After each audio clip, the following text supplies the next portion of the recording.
Vejamos aqui como calcular o volume de um tetraedro.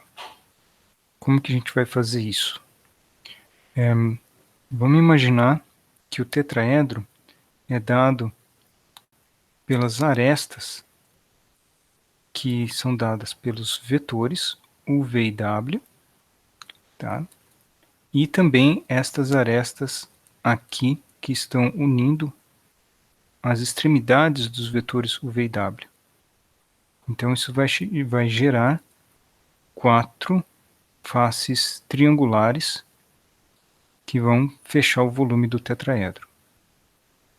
Ok? Vamos elaborar em cima do que a gente conhece do produto vetorial e escalar desses 3 vetores aqui, que a gente tem usado dentro do produto misto. Muito bem. Então, como que a gente calcula o volume de um tetraedro? Ela é uma figura piramidal. Para uma pirâmide, suponha que eu tenho, por exemplo, um polígono aqui que está no plano, né? Então aqui ele tem uma área, tá? Então ele tem uma área A aqui e ele está num plano aqui, certo? Se eu subo até uma certa altura, que pego um ponto e faço arestas que vão às extremidades, que vão até os vértices desse polígono aqui, eu vou formar uma figura que tem uma aparência de pirâmide. Para qualquer figura nesse formato de pirâmide, a fórmula para calcular o volume é a área da base vezes 1/3 da altura, ok? Então eu preciso de 1/3 da altura, tá? Então são os elementos que a gente já usou para calcular o volume do paralelepípedo. Então vamos repetir ele aqui, mas agora a gente vai precisar da área da base, que é esse triângulo aqui, vezes a altura. Vejamos, vezes 1/3 da altura. No caso, a área da base aqui é a área do triângulo. E esse triângulo é metade da área do paralelogramo que está aqui formado pelos vetores v e w. Portanto, eu posso escrever assim. A área da base vai ser a área do paralelogramo dividido por 2. Essa é a área do triângulo que forma a base. No caso, é o triângulo ABC. Tá? E a altura até o ponto D, assim como a gente já viu antes, essa altura aqui pode ser calculada aqui como sendo o cosseno de alfa, né? Ok?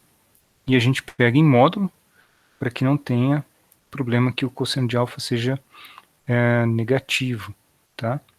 Então, tá aqui. Esse é o módulo do cosseno de alfa. Esse daqui é a altura, tá? A altura H. E, segundo a fórmula, a gente precisa pegar a altura e dividir por 3 ao multiplicar pela área da base. Bom, na hora que a gente junta tudo, esses fatores aqui no denominador vão dar esse fator de 6 aqui no denominador. E o que eu tenho em cima já é conhecido. Esse daqui é o volume do paralelepípedo, tá? Que é o módulo do produto misto dos vetores u, v e w. Tá? Então, se eu quiser a área o volume do tetraedro, basta tomar 1/6 do volume do paralelepípedo. Tá? Muito bem. Então, vamos usar isso que a gente conhece sobre volumes de tetraedros para mostrar como que a gente pode fazer isso, usar isso para calcular, construir volumes, calcular volumes, né? Então, sólidos podem ser quebrados em tetraedros, construídos tetraedros para não só triangulado na superfície, mas também construir para dentro deles, né? São sólidos, então eu posso imaginar aqui que eu posso construir um tetraedro para dentro desses daqui, tá? Então olha só, aqui eu poderia fazer o seguinte, poderia construir uma aresta que vai, então, desse ponto aqui a esse ponto aqui por dentro do sólido, tá? E eu ficaria com um tetraedro aqui, ó. 1, 2, 3 faces, uma face escura, uma face lá no fundo e outra face aqui no fundo, tá? Tá por dentro, ok? E eu posso, então, ir completando o sólido com tetraedros, tá? Eu posso construir quantos eu quiser aqui dentro, eu posso colocar mais pontos lá dentro, né? Para construir tetraedros da forma como eu quiser. Então, por exemplo, eu poderia colocar um ponto aqui, interior, fazer um tetraedro aqui dentro, só com essas arestas aqui da face e 3 arestas lá dentro, tá? Então esse ponto estaria interior. Deixa eu mostrar aqui como é que ficaria alguma coisa desse tipo, um sólido com interior de tetraedros. Aqui. Então, esses daqui são tetraedros regulares, né? Todas as arestas têm o mesmo tamanho aqui. Mas não precisaria ser assim, tá? Poderiam ter tamanhos diferentes, tá? O fato é que o tetraedro entra aqui dentro do sólido, tá? Se você tivesse com a imagem com a superfície aqui, com superfícies fechando o sólido, você veria que essas arestas aqui, que estão pontilhadas, são internas ao sólido, tá? Elas passam lá por dentro, ok? Então todas essas são internas e você pode ir juntando esses tetraedros e formar um grande volume.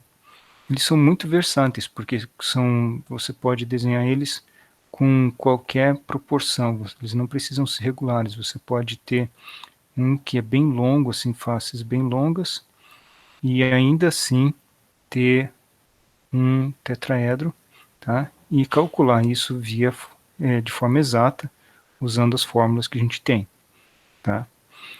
No caso, isso é muito usado em computação gráfica e aplicações onde você tem que fazer alguma modelagem geométrica, né? Pegar um sólido e aproximar ele por, por triângulos, né? Primeiro a superfície pode ser aproximada por triângulos, mas nada impede de você ter estrutura interna também, né? Para o seu modelo e, portanto, conseguir colocar tetraedros internamente no seu sólido, tá? Então, tem figuras onde você pode construir o sólido todo usando esses pontos de referência e basta colocar pontos dentro do objeto, tá? E ter as coordenadas dele. Aí existem algoritmos muito especializados, já bem conhecidos, para sair construindo todos os tetraedros. Vamos ver esse exemplo aqui, onde a gente vai calcular o volume de um tetraedro formado por 4 pontos. Então, os pontos estão aqui, são esses pontos aqui, sendo que o ponto A tem um parâmetro livre, t, que é um número real. Tá? Então, o volume do tetraedro vai mudar em função de t, e eu quero calcular o volume desse tetraedro em função de t. Eu vou construir 3 vetores aqui. Tá? Eu tenho 4 pontos, eu vou tomar um dos pontos como origem para construir os vetores. Eu vou tomar a origem no ponto C. Pode ser qualquer ponto, mas dá o mesmo resultado. Mas só não é conveniente pegar o ponto A, porque senão a variável t aqui, o parâmetro t começa a aparecer em todo lugar e as contas ficam mais longas. Então eu escolhi o ponto C aqui, porque eu achei conveniente. Tá? E aí eu criei 3 vetores, defini aqui 3 vetores, o CA, CB e o CD. Então aqui, basicamente, tomei as coordenadas dos pontos que estavam lá em cima e subtraí as coordenadas de C. E criei estes 3 coordenadas aqui, tá? Então, só notando aqui que eu tenho que fazer no ponto A, por exemplo, essa coordenada aqui, menos a coordenada Z correspondente aqui do C, certo? Então, este número aqui, menos o menos 1, é como se eu somasse 1. Então, aqui no 3 meios eu somo uma unidade, fica esses 5 meios que está aqui. Ok? Aqui não altera, porque aqui é 0. E aqui eu tinha meio, eu subtraio essa coordenada aqui, que é 1, então fica o menos meio. Tá? E as outras também seguem as subtrações da coordenada C. Muito bem, como é que fica o volume do tetraedro? Se eu quiser o volume do tetraedro, é 1/6 do módulo do produto misto. Tá? Então tem que lembrar do módulo. Agora eu estou lidando com o volume. É um volume que pode ser diferente de 0. Tá? Então eu vou colocar o módulo aqui. Então eu tenho 1/6. Agora tem barras verticais aqui. Vamos distinguir aqui. Aqui é a barra do módulo. Tá? Essa daqui é a barra de módulo. E a de dentro é a do determinante. Tá? Essa daqui é a matriz. E essas barrinhas aqui, essas duas barrinhas aqui são de indicar o determinante. Tá? Então vou deixar em verde a barrinha do módulo aqui, para não confundir com a barra do determinante. A barra do determinante eu vou deixar em branco. Muito bem. Então escrevi aqui o determinante, colocando as componentes, as coordenadas desses vetores. Vamos desenvolver esse determinante aqui. Vamos fazer o seguinte truque. Né? Vamos lembrar das propriedades de determinante. E eu vou escrever esse determinante aqui como a soma de dois determinantes, onde eu vou preservar essas linhas aqui sem alteração nas duas matrizes, tá? Ok? Então eu tenho que repetir exatamente essas duas linhas. Uma vez que eu congelo essas linhas, eu mexo numa linha só. Nessa linha eu posso escrever a soma, né, dessas duas linhas, é o que está aqui, certo? Ok? Então eu fiz isso para separar a variável t. Tá? Agora os t's estão todos nesse determinante aqui. E aqui eu tenho um número constante. Ok. Então eu prossigo. Calculei este determinante aqui. São continhas, tá? Eu não vou... você pode fazer rapidamente aí no rascunho. E dessas continhas aqui eu cheguei em 9 meios. Tá? Então tá aqui. 9 meios é o valor deste determinante aqui. Vamos ver. Deixa eu colocar as barras de módulo aqui em verde. Tá? Vamos colocar uma barra verde aqui para módulo. E as outras barras são de determinante. Então tá aqui. O módulo está do lado de fora. Ok? E aqui eu tenho, para esse determinante, eu faço uma passagem antes. Eu vou pegar e eu noto que essa linha aqui, eu posso pensar que é 0, 1, menos 1, multiplicado por t. Né? Eu obtenho esta linha aqui. Então, eu vou escrever o t na frente, vou multiplicar o determinante por t, e escrever aqui exatamente isso, 0, 1, menos 1, sendo que as outras linhas da matriz têm que permanecer iguais. E aí está. Se eu calcular quanto vale esse determinante aqui, eu chego no valor menos 9, e eu tenho a fórmula aqui, então. O volume é 1/6 do módulo de 9 meios menos 9t. Né? Ok, simplificando um pouco aqui a conta, onde eu passei o 6 para dentro aqui, né, e simplifiquei com o 9 que estava em cima e com esse 9 que estava aqui, e eu cheguei nessa expressão aqui. Tá? E dá para, em particular, dá para calcular aqui quando que o volume é zero, tá? Que é o caso em que o t vale meio.